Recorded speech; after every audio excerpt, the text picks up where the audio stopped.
Naku, unfortunately, hindi. Ang una kasi talagang dapat kontakin tungkol dyan, yung gobyerno para i-enforce nila yung warrant. Kaya mas mainam siguro kung yung gobyerno ang magsalita tungkol dito. Naku, makikiabang-abang pala tayo. Sa bahagi ng ICC, ang mag-a-announce niyan ay si Karim Khan. Kasi sa totoo, ang warrant of arrest, secret yan or confidential.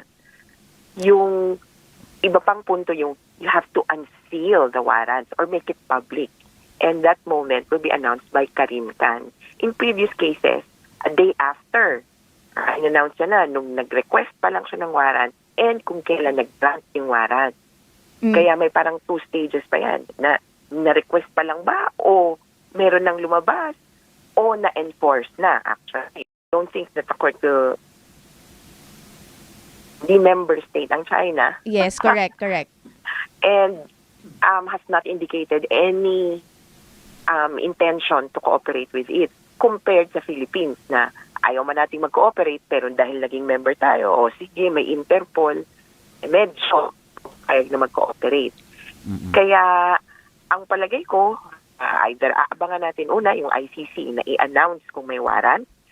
That would signal the time that Duterte or anyone is an internationally wanted criminal. 2, abangan natin kung babalik si Duterte.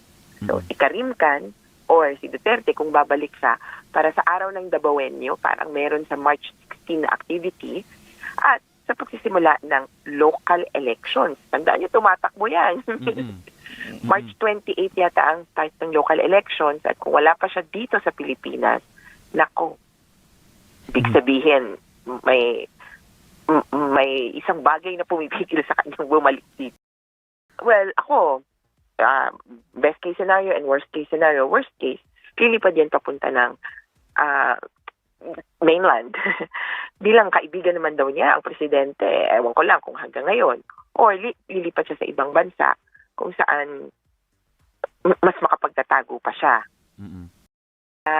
Maraming option para sa kanya, at sadly, unfortunately, para sa atin, kailangan lang nating magabang.